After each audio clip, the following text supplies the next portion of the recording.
My name is Carole and I work for Leeds City Council. I actually work in the field of adaptations as a manager, and I've done this for a number of years. I've worked for the local authority for 23 years in total, and I've also worked in the voluntary sector. I'm also the co-chair of the Race Equality Staff Network since 2021, and I've done that with Hayley, my co-chair. I'm Hayley Lloyd-Henry. I am a Principal Legal Officer at Leeds City Council, specialising in private sector housing enforcement, and I'm also the co-chair of the Race Equality Staff Network. I suppose why that's important to me. As a lawyer, I'm quite used to being the only person that looks like me in the room, and I want that to change. I want to be able to use my voice to advocate for other people, and I'm passionate about equalities and just sort of making sure that everybody has an equal and fair opportunity to thrive at work. We spend so much time at work. It's really important to make sure that, we have as positive an experience as possible. And unfortunately, that is not the case for many of our ethnically diverse colleagues.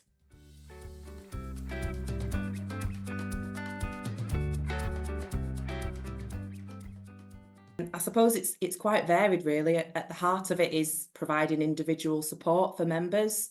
We also act as a mouthpiece to the organisation. So if there are any sort of general trends or issues that come up, we make sure that we voicing that into the organisation so that they can understand and improve.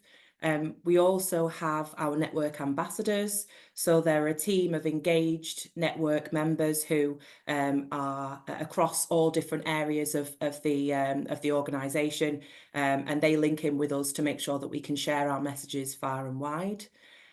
We also have an allyship programme where we invite anybody within the organisation who's interested and passionate about anti-racist practice to come with us, to stand with us, and to work together to improve outcomes for ethnically diverse colleagues in the organisation. And what else do we do? We've got a really active event schedule, so we run through a number of different events throughout the year. We mark various heritage months, Black History Month, Islamophobia Awareness Month, Holocaust Memorial Day. We try to mark as many of those as possible with awareness raising, celebration and recognition of the events where appropriate. And yeah, I might hand over to Carole just to see if there's anything that I've missed off. The network for me exists. In an ideal world, we wouldn't have to have protected characteristics or reference race because we'd have equality. And so in a world where inequalities exist and they are often constructive, it's very important to me to give a voice to people who can't articulate where they are and what they're going through. So we know from data that exists about Leeds as a city and about the workplace that we are not a truly representative workforce. So at the moment, there are barriers to progression for ethnically diverse staff. And in the network, we seek to highlight those barriers. We speak truth to power. We're unapologetic, but at the same time, because we're part of the organisation, we want to work with the organisation to be truly inclusive. So we don't do that at the expense of anyone else. But like Hayley said, we're here to celebrate what ethnically diverse people actually bring to the workplace, because there's evidence to suggest that actually workplaces thrive when they have diverse workforces, and that we truly need to represent the communities in Leeds. Leeds population is 26% ethnically diverse.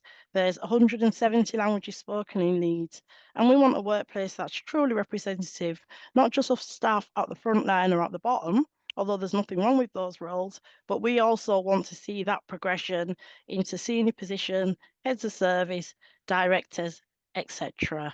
So that's why it exists. If we didn't have those barriers and those differences, in an ideal world, we wouldn't exist. And maybe there'll be a day where that we won't be required.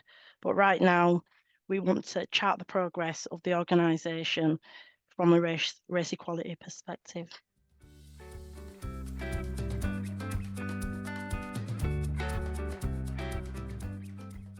the reason it's important to have an organisation or a network such as ours, two reasons. First of all, I'm a parent myself, and I actually have children in the workforce. So even though I've worked for Leeds City Council for 23 years, I actually entered the organisation in the 1980s as a PAF trainee. So race equality was on the agenda then, and it still is now. Have we made the progress we should have over the years? Unfortunately not. But I think before we didn't have the right measures in place.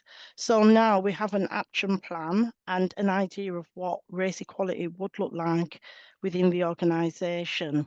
And also, if you're marginalised, I hate that word, but if you're marginalised, if you're the affected party, it is difficult to speak up. Very often you think, is it me? We often internalise what we're going through and think that we've done something wrong. And what the network does is actually give people representation and a voice and to say, actually, it's not you, you're not the problem, it's the organisation, it's the structure, it's the institutions that need to change rather than the individuals. So I think we've been quite good at being an effective nuisance.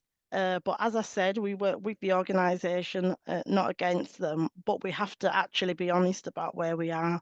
And that's why it's important to me. As a lawyer, I'm sort of aware of the privileges that I have, the way that I'm perhaps able to advocate for myself in a way that other people might not be able to. So for me, it's really important about using that effectively, understanding the privilege that I have and putting that to work effectively. I don't want to be a person who is able to sort of, ascend the ladder and pull it back up behind me. It's about really making sure that we bring on and progress as many people in the organisation as possible. I suppose another reason for me why I got involved, first of all, in the network is, I suppose it was part of me sort of finding out more about my identity, feeling as a mixed race individual, someone who wasn't always in tune with sort of every part of my identity. And my first decision to get involved with the Race Equality Staff Network was just to meet more people that looked like me. And from that sort of starting point led me down the road of really understanding the importance and value and power that we hold and that we can use.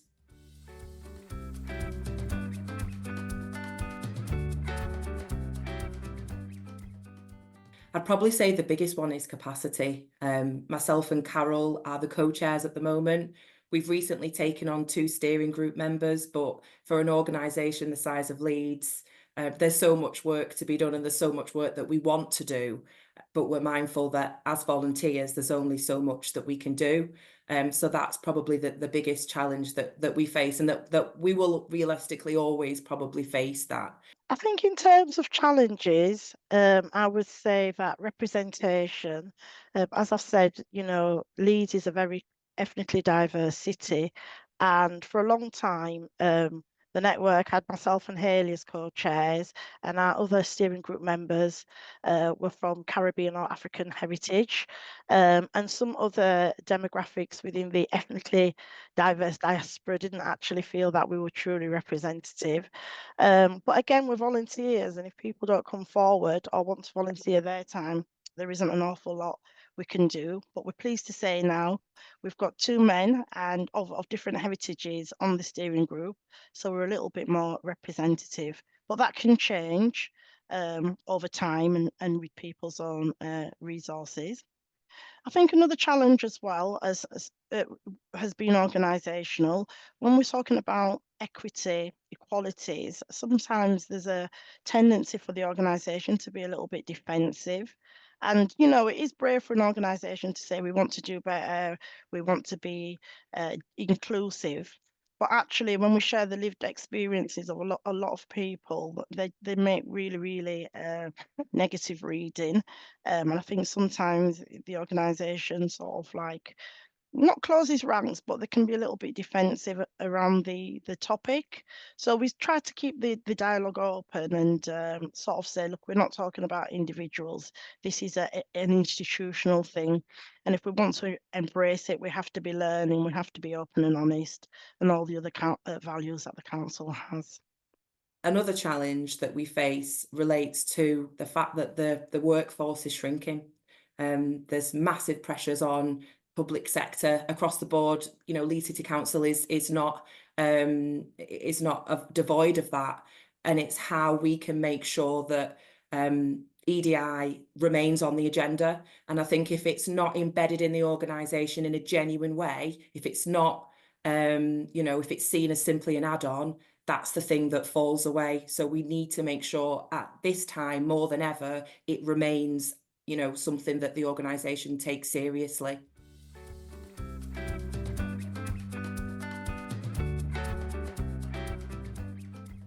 I actually think that being a good ally is actually being a good human being. So if we want to exist in a world where we're all valued, we're all important, and people, dignity and respect are high on the agenda, then we can't be bystanders when we see things happen that are not right. And, you know, whether that's around race, whether it's around disability, whatever the protected characteristic may be, I think that we have to be an organisation that's willing to speak up. I think for some of us, because of our heritage, you know, my parents are from Jamaica, speaking up is actually revered. So I don't have a problem in speaking up myself, but my British side, you know, speaking up is often frowned on. It's seen as being rude, aggressive, etc. I feel that if we're going to be truly inclusive, we've got to embrace speaking up and just how we wouldn't, you know, like things that came on the TV. I was watching Love Thy Neighbour a few months ago and I was actually horrified, even though as a child I watched it and I enjoyed it. Watching it back, I was horrified at the language. And just like, you know, one day in the future, a lot of the things that we experience now will not be acceptable. I feel like we have to be part of that change. And so allies play a massive role because I always say, don't just be an ally at work. When you're at the pub or you're at home amongst your family and you hear those stereotypes being reinforced, are you willing to challenge it then?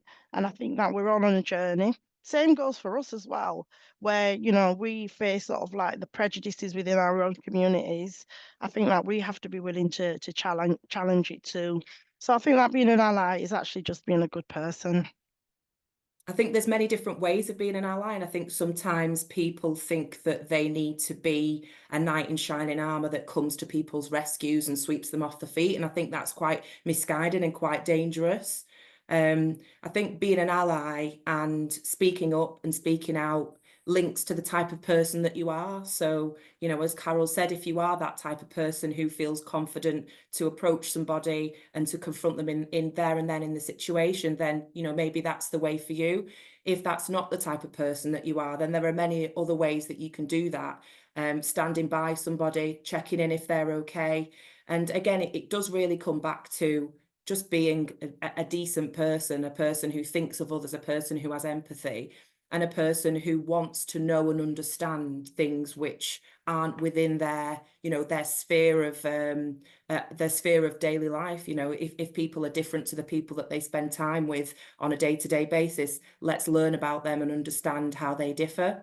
And I think the reason why it's really important for the network is because, you know, without allies, we'll just simply be talking to ourselves. We would exist in an echo chamber. And, you know, there's 17% of the organisation who are ethnically diverse. How are we going to be able to make a significant change if it's just that 17%? And we have had a lot of positive, you know, connections and discussions with allies. But I think the thing that really is what's needed to take it forward now is for allies to be more proactive, to come to us and say, look, how can we take this forward? How can we do something co-created by you, rather than perhaps just sitting back and waiting for us to, you know, give them the green light or to arrange a session for them to attend. We really need that positive and active action on part of allies now as well.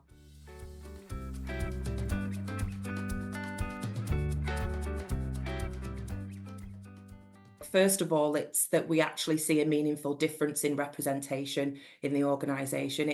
We have to make progress on that. And I know we have already made some progress, but we need to continue. And ideally, it needs to be quicker than it has in the past.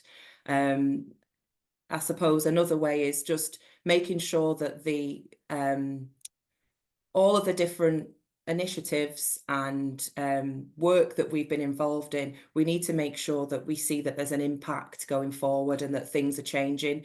Representation is obviously one of those, but it's not the only one. I want to see people come into network meetings with more stories of positive things that they've been involved with within the organisation, with opportunities that they've had. We do have those now, but I'd like to see, you know, the number of those being shouted about increasing, and obviously the number of those negative experiences decreasing as well. You raised the point about leadership. Leadership is very, very important in the whole EDI conversation. It's key actually to making it happen because we can, you know, rely on the goodwill of allies. We can rely on, you know, peers supporting each other, but actually we need people who are going to stand out, be willing to be different, and say no, that was wrong, and sort of stick their head up. I'm on a leadership course at the moment, and I agree leadership doesn't have to be hierarchical, but I do think that there is a certain responsibility that comes with certain position in an organisation like Leeds City Council. So, for instance, I would expect you as a head of service or chief officer to be exhibiting behaviours that other people would want to mimic and follow, especially around EDI. It's not always the case, but we do raise that within the networks. And one of the things that we have been successful in doing is getting all our managers to have basic EDI training. It's only the beginning of the conversation. A 2 hour session isn't going to fix all things EDI. However, it is pointing out the responsibility that leaders, people that are paid leaders, team leaders, managers have towards their staff. And a lot of people don't understand that. And I think one thing that's become clear is there's a need for conversation and dialogue.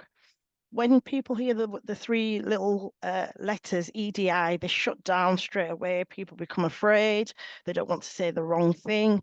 We've tried to, I think our approach has been the opposite. Let's talk about it. You might not use the right language, but if your intention wasn't to cause offence, let's speak about it and let's, you know, talk about why some of those words may be offensive to people who are ethnically diverse.